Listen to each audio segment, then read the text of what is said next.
Hello बच्चों, आज हम लोग समय नियोजन कहानी पढ़ेंगे जो क्लास 6 उत्सव से है। समय नियोजन कहानी है। पहले पाठ प्रवेश देखते हैं हम लोग। प्रस्तुत पाठ में हिंदी के प्रसिद्ध निबंधकार श्री समर बहादुर सिंह ने समय की जीवन में उपयोगिता एवं महत्व पर चर्चा की है। उन्होंने विविध उदाहरणों से समय के महत्व को समझाते हुए बताया है कि समय पालन जीवन व्यवस्था तथा जीवन निर्माण का एक अभिन्न अंग है। अतः हमें समय पालन करना चाहिए।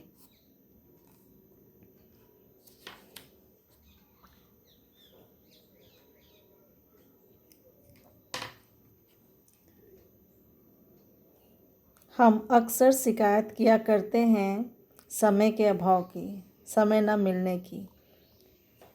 अक्सर लोगों की शिकायत होती है कि हमारे पास समय नहीं है, हम बहुत बिज़ी रहते हैं, किसी भी छोटे छोटे काम के लिए हमें समय नहीं मिल पाता है। जैसे पत्र का उत्तर ना दे सका समय भाव के कारण, कसरत नहीं कर सकता समय न मिलने के कारण, और लिख पढ़ नहीं पाता समय की कमी के कारण।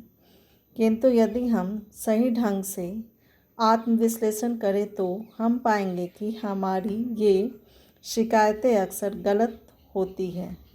हम अपने को समझ नहीं पाते और तभी ऐसी शिकायतें करते हैं।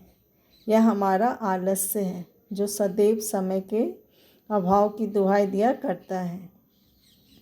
प्रस्तुतः कोई भी ऐसा व्यक्ति नहीं जो व्यवस्थाओं के बीच भी उन कामों को ना कर सके जिसे वह करने पर उतारू है, जिसे करना वह अनिवार्य मानता है। इस पैराग्राफ में ये कहा गया है कि कुछ लोग शिकायत करते हैं कि हमारे पास समय नहीं है, जिस वजह से हम पत्र का जवाब नहीं दे सके, कसरत नहीं कर सके, कुछ लिख पढ़ नहीं सके। ये सब लेकिन एक आलस्य ही है हमारा, और जो भी काम हम करना चाहते हैं वह इतने ही समय में हम कर लेते हैं। जो ऐसी बातें करते हैं वो आलसी हैं। कितने भी कोई बिज़ी रहे, अगर वो कोई काम करने पर उतारू हो जाता है तो वो उसे कर लेता है। उस काम की उसको ज़रूरत होती है तो समय निकाल ही लेता है। आगे है, नेहरू जी इतना व्यस्त रहते थे। भारत के प्रधानमंत्री के नाते उन पर कितना दायित्व था। कुछ दिन पहले उनके साथ काम करने वाले एक सज्जन से बात करने का सौभाग्य मिला। बताने लगे, नेहरू जी के पास रोज़ इतनी सारी फाइलें जाती थीं, किंतु दूसरे दिन वो उन सभी को निपटाकर वापस भेज देते थे। जहाँ तक बस चलता एक दिन की भी देर न करते थे। जरा सोचिए उनकी व्यवस्था को, जो दिन भर न जाने कितने आदमियों से मुलाकात करते थे, कितनी गंभीर समस्याओं पर सहकर्मियों से विचार विमर्श करते थे, कितनी सभा सोसाइटी में जाते थे, फिर भी वो अपने व्यस्त जीवन में से कुछ समय अपने दैनिक व्यायाम और मनोरंजन के लिए निकाल ही लेते थे। यहाँ पे नेहरू जी के बारे में बताया गया है कि नेहरू जी भारत के प्रधानमंत्री थे। उनके ऊपर बहुत सारी जिम्मेदारियाँ थीं। रोज़ उनके पास बहुत सारे फाइलें आती थीं, लेकिन वो उसमें बिल्कुल भी आलस नहीं दिखलाते थे। एक दिन के बाद उन फाइलों को वापस भेज दिया करते थे निपटारा कर कर। वो बहुत ही व्यस्त रहा करते थे। प्रधानमंत्री होने के नाते उन पर उत्तरदायित्व भी बहुत ज़्यादा था।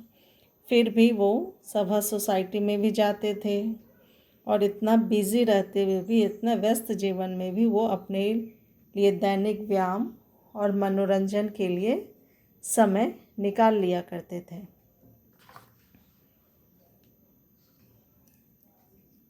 गांधी जी भी कम व्यस्त नहीं थे। दर्शनार्थियों की भीड़ तो उन्हें घेरे ही रहती, मुलाकातियों का भी तांता बंधा रहता, देश विदेश के अनेक पेचीदा मामलों पर विचार विनिमय होता, अखबारों के लिए लेख लिखे जाते, किंतु फिर भी ना तो गांधी जी की प्रार्थना सभा के समय में हेर फेर होता और ना उनके प्रातः भ्रमण में ही बाधा आती। यही नहीं, दुनिया के कोने कोने से भेजे गए पत्रों का जवाब भी वो अक्सर हाथ से ही लिखकर देते थे।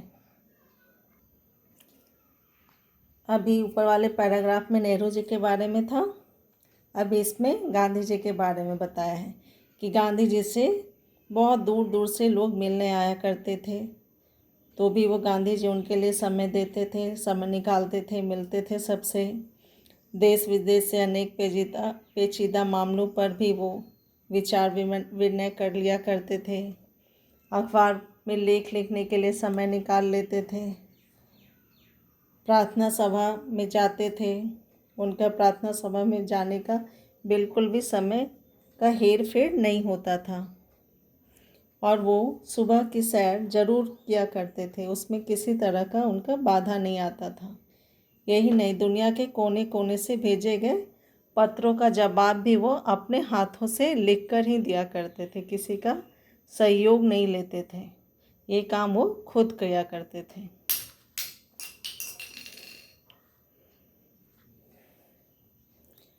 गांधी जी और नेहरू जी दोनों का जीवन प्रमाणित करता है कि यदि हम अपना समय सोच समझकर विभाजित कर लें और फिर उस पर दृढ़ता से आचरण करें तो अपने निश्चित व्यवसाय में के अतिरिक्त भी अनेकों कार्यों के लिए हमें पर्याप्त समय मिल जाएगा। समय की कमी की शिकायत भी कभी नहीं रहती। हाँ, इसके लिए हमें सचेत और जागरूक अवश्य रहना पड़ेगा। गांधी जी और नेहरू जी का जीवन से हमें यही प्रमाणित हुआ कि हम अपना समय सोच समझकर करें तो कहीं भी हमें किसी भी काम में बाधा नहीं आती है। इसके अतिरिक्त पर्याप्त कार्यों के लिए किसी भी कार्यों के लिए पर्याप्त समय मिल जाता है। समय की कमी की शिकायत हमें कभी नहीं रहती है।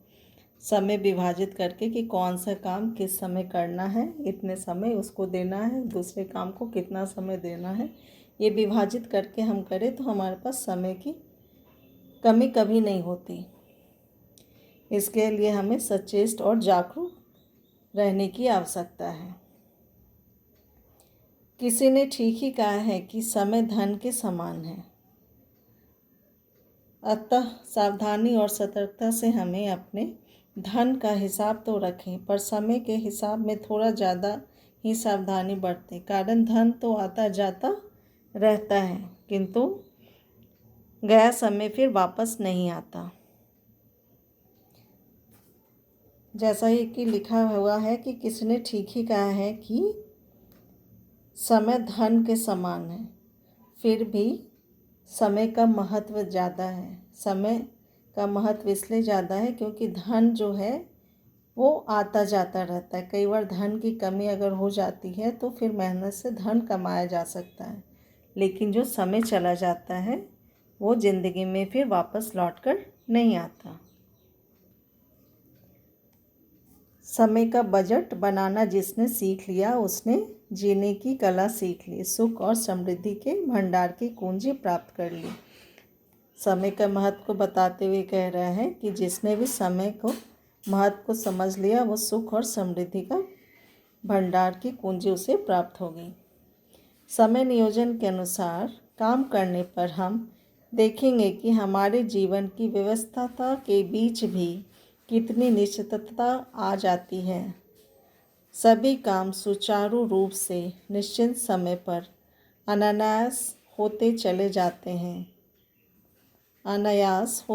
जाते हैं।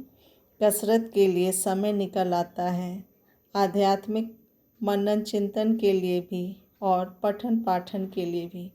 यही नहीं, हमारे व्यवसाय में भी हम पहले से कहीं अधिक कुशल, कहीं अधिक सक्षम बन जाते हैं। सारी उतावली, सारी परेशानी न जाने कहाँ गायब हो जाती है। जो समय विभाजन के अनुसार काम करते हैं वो ज़िंदगी में बहुत तरक्की करते हैं, बहुत आगे बढ़ते हैं। उनका सभी काम सुचारू रूप से निश्चित समय पर अनायास होते चला जाता है, बिल्कुल भी रुकावट नहीं आती है, अपने आप बहुत ही सुचारू ढंग से होते चला जाता है।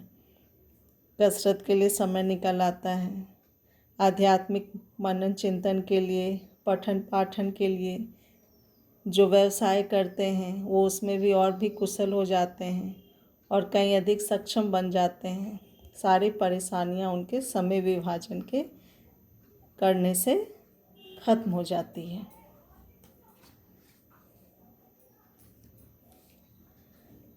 हम जीवन में क्या चाहते हैं? सुख, समृद्धि, शांति, यही ना।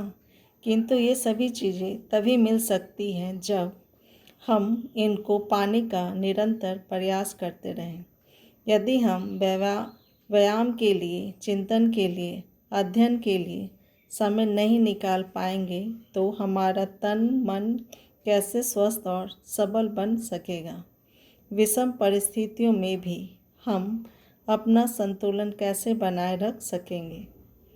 अतः जीवन को सही अर्थ में सफल बनाने के लिए यह आवश्यक है कि हम इन सभी की साधना में रोज कुछ न कुछ समय लगाएं और तभी संभव हो सकेगा जब हम अपने समय का ठीक विभाजन कर लें।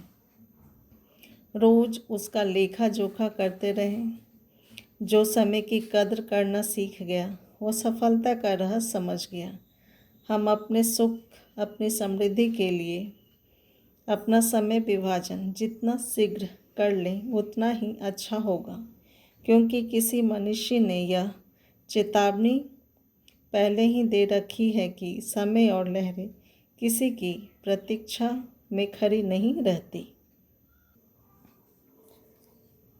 हम अपने जीवन में सुख, समृद्धि और शांति चाहते हैं। सभी लोग अपने जीवन में सुख, समृद्धि और शांति चाहते हैं। इसके पाने का लगातार हमें प्रयास भी हम करते हैं।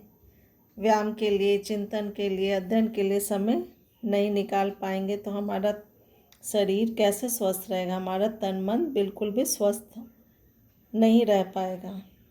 विषम परिस्थितियों में भी अपना संतुलन बनाए रखने के लिए तन और मन को स्वस्थ रहना बहुत ज़रूरी है। तो समय नियोजन के साथ अगर हम काम करें तो हम सभी काम समय पर कर सकते हैं। अपने समय का रोज़ लेखा जोखा रखें कि कब कौन सा हमें काम करना है और किस वजह से हमारा ये काम आज नहीं हो सका। अगर ये लेखा जोखा हम रखें तो सभी काम हम कर सकते हैं। एक विद्वान ने कहा है कि समय और लहरें किसी की प्रतीक्षा में खड़ी नहीं रहती हैं। समुद्र की जो लहरें होती हैं और समय है वो कभी का इंतज़ार नहीं करती है, वह अपना समय के साथ निकल जाती है। इसलिए हमें अपने समय का बहुत ही अच्छे से उपयोग करना चाहिए।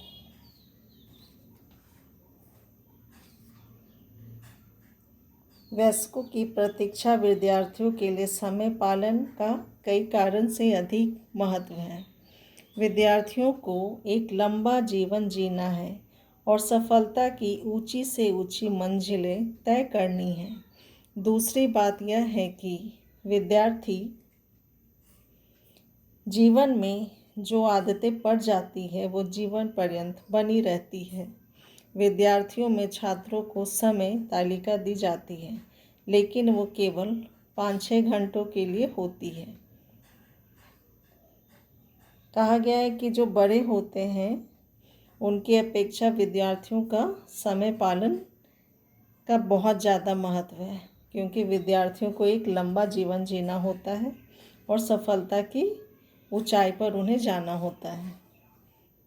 विद्यार्थी जीवन में जो भी हमारी आदतें पड़ जाती हैं वो जीवन भर बनी रहती है। विद्यार्थियों को एक समय तालिका दी जाती है जो 5-6 घंटों की ही होती है। उसके बाद उनका जो शेष होता है 18-19 घंटे छात्रों के स्वयं विवेकपूर्ण उपयोग के लिए रहते हैं। वो खुद 18 से 19 घंटे में उन्हें क्या करना है उनके हाथ में होता है। यदि छात्र इन 18-19 घंटों की भी कार्य तालिका बना ले तो निश्चय ही ऐसा करने वाले छात्र न केवल परीक्षा में अच्छे अंकों से उत्तीर्ण होंगे बल्कि सामाजिक, साहित्यिक, सांस्कृतिक आदि कार्यक्रमों तथा खेल कूद, व्यायाम आदि के लिए भी पर्याप्त समय निकाल सकेंगे।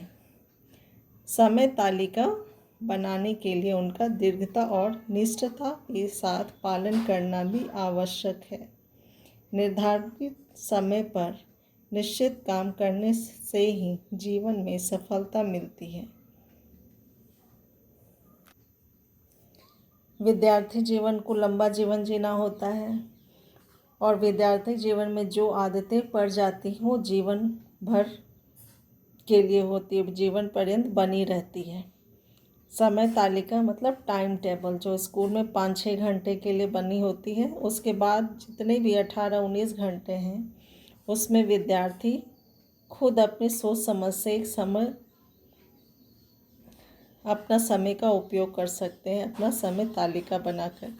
और अगर अच्छे से बनाए और उसका पालन करें तो वो लोग सामाजिक, सांस्कृतिक सभी कार्यक्रम में, खेल कूद, व्यायाम में सभी में हिस्सा ले सकते हैं और इसका बहुत ही दृढ़ता और निष्ठता के साथ इसका पालन करेंगे, वो अवश्य ही सफलता उन्हें मिलेगी। यह है समय नियोजन कहानी। अब हम लोग इसका प्रश्न उत्तर देखेंगे। मौखिक प्रश्न है अक्सर हम किसके अभाव की शिकायत करते हैं? अक्सर हम समय के अभाव की शिकायत करते हैं। अगला प्रश्न है नेहरू जी अपने व्यस्त जीवन में भी किसके लिए समय निकाल लेते थे? उत्तर है नेहरू जी अपने व्यस्त जीवन में भी मनोरंजन व व्यायाम के लिए समय निकाल लेते थे। अगला प्रश्न है गांधी जी के साथ कैसे मामलों पर विचार विनिमय होता था? गांधी जी के साथ देश विदेश के मामलों पर विचार विनिमय होता था। प्रश्न है समय की कमी कब नहीं रहती? इसका उत्तर है समय विभाजन के अनुसार कार्य करते रहने पर समय की कमी नहीं रहती। प्रश्न है हम जीवन में क्या चाहते हैं? हम जीवन में क्या चाहते हैं? हम जीवन में सुख, समृद्धि और शांति चाहते हैं। लघु उत्तरीय प्रश्न है अक्सर लोग समयाभाव के कारण क्या क्या काम नहीं कर सकते? तो इसका उत्तर है अक्सर लोग समयाभाव के कारण पत्र का उत्तर नहीं दे पाते, कसरत नहीं कर पाते और लिख पढ़ नहीं पाते। प्रश्न है नेहरू जी के दैनिक कार्य लिखिए। उत्तर है नेहरू जी के दैनिक कार्य थे व्यायाम और मनोरंजन, जिसके लिए वह समय निकाल ही लेते थे। प्रश्न है जीवन में सुख, समृद्धि तथा शांति प्राप्त करने का लेखक ने क्या उपाय बताया? इसका उत्तर है जीवन में सुख, समृद्धि तथा शांति प्राप्त करने के लिए लेखक ने निरंतर प्रयास करते रहने का उपाय बताया है। प्रश्न है छात्रों को अच्छे अंक प्राप्त करने के लिए लेखक ने क्या उपाय बताया है? इसका उत्तर देखिए छात्रों को अच्छे अंक प्राप्त करने के लिए लेखक ने कार्यतालिका, बनाने का उपाय बताया है।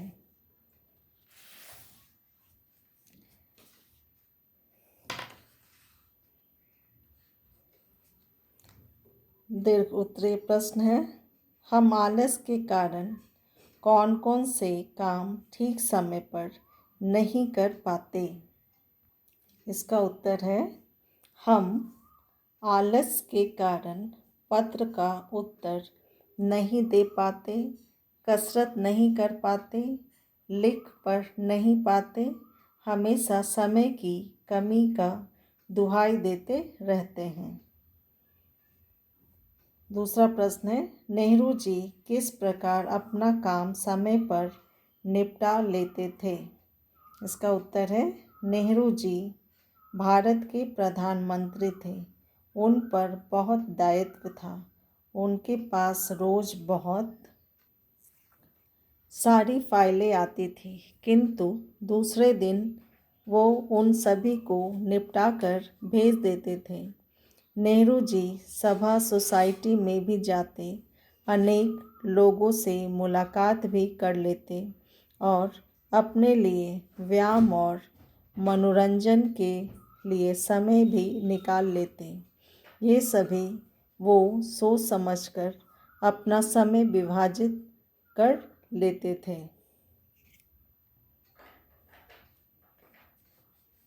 अगला प्रश्न है, गांधी जी व नेहरू जी के जीवन से हमें क्या प्रेरणा मिलती है? इसका उत्तर है, गांधी जी व नेहरू जी के जीवन से हमें यही प्रेरणा मिलती है कि अपना समय सोच समझकर विभाजित करने से कभी भी समय की शिकायत नहीं रहती। समय के साथ चलने के लिए हमें सचेत और जागरूक अवश्य रहना चाहिए। अगला प्रश्न है, विद्यार्थियों के लिए समय पालन क्यों आवश्यक है? इसका उत्तर है, विद्यार्थियों को एक लंबा जीवन जीना है और सफलता की ऊंची से ऊंची मंजिलें तय करनी है। दूसरी बात यह है कि विद्यार्थी जीवन में जो आदतें पड़ जाती है वो जीवन भर बनी रहती है। इसलिए विद्यार्थियों को समय तालिका बना उस पर दृढ़ता यानी मजबूती और निष्ठता के साथ पालन करना चाहिए। निर्धारित समय पर निश्चित काम करने से ही जीवन में सफलता मिलती है। अगला प्रश्न है, समय विभाजन के साथ काम करने से हमारे जीवन में क्या सुधार आता है? इसका उत्तर है, समय विभाजन के साथ काम करने पर हम देखेंगे कि हमारे जीवन की व्यवस्था के बीच भी कितनी निश्चितता आ जाती है। सभी काम सुचारू रूप से निश्चित समय पर अपने आप होते चले जाते हैं। कसरत के लिए भी समय निकल आता है, आध्यात्मिक मनन चिंतन के लिए भी और पठन पाठन के लिए भी। यही नहीं, अपने व्यवसाय में भी हम पहले से कहीं अधिक कुशल सक्षम बन जाते हैं। सारी उतावली सारी परेशानियां न जाने कहाँ गायब हो जाती हैं। बहुविकल्पीय प्रश्न है, नेहरू जी अपने व्यस्त जीवन से किसके लिए समय निकाल लेते थे? तो नेहरू जी अपने व्यस्त जीवन से व्यायाम के लिए, मनोरंजन के लिए, दोनों। तो नेहरू जी अपने व्यस्त जीवन के लिए व्यायाम और मनोरंजन दोनों के लिए समय निकाल लेते थे। तो ये तीसरा दोनों सही होगा। दुनिया के कोने कोने से भेजे जाने वाले पत्रों के जवाब गांधी जी स्वयं लिखते थे। किसी ने ठीक ही कहा है कि समय समान है भोजन के, पुस्तक के, धन के। तो समय समान है धन के। विद्यार्थी जीवन में जो आदतें पड़ जाती वो बनी रहती है 2 वर्षों तक, 3 वर्षों तक, या जीवन पर्यंत। तो इसका सही उत्तर है जीवन पर्यंत। आगे है, गद्यांश को पढ़कर निम्नलिखित प्रश्नों के उत्तर दीजिए। तो गांधी और नेहरू दोनों का जीवन प्रमाणित करता है कि यदि हम अपना समय सोच समझकर विभाजित कर लें और फिर उस पर दृढ़ता से आचरण करें तो अपने निश्चित व्यवसाय के अतिरिक्त भी अनेक कार्यों के लिए हमें पर्याप्त समय मिल जाएगा। समय की कमी की शिकायत फिर कभी नहीं रहती। हाँ, इसके लिए हमें सचेष्ट और जागरूक अवश्य रहना पड़ेगा। प्रश्न है कि गांधी और नेहरू जी का जीवन क्या प्रमाणित करता है। तो हमें इसी में से उत्तर देखना है। गांधी और नेहरू जी का जीवन, दोनों का जीवन यह प्रमाणित करता है कि यदि हम अपना समय सोच समझकर विभाजित कर और दीर्घता से उस आचरण करें तो हम व्यवसाय और अन्य कामों के लिए भी पर्याप्त समय हम निकाल पाएंगे। प्रश्न है, समय की शिकायत दूर करने के लिए हमें क्या करना चाहिए। इसका उत्तर है, समय की शिकायत दूर करने के लिए हमें अपना समय नियोजन बनाकर कार्य करना चाहिए। समय को विभाजित करके हमें अपना कार्य करना चाहिए। गद्यांश का उपयुक्त शीर्षक बताएं। तो इसका शीर्षक हो सकता है समय का महत्व। ये था समय नियोजन और उसके प्रश्नोत्तर। Thank you.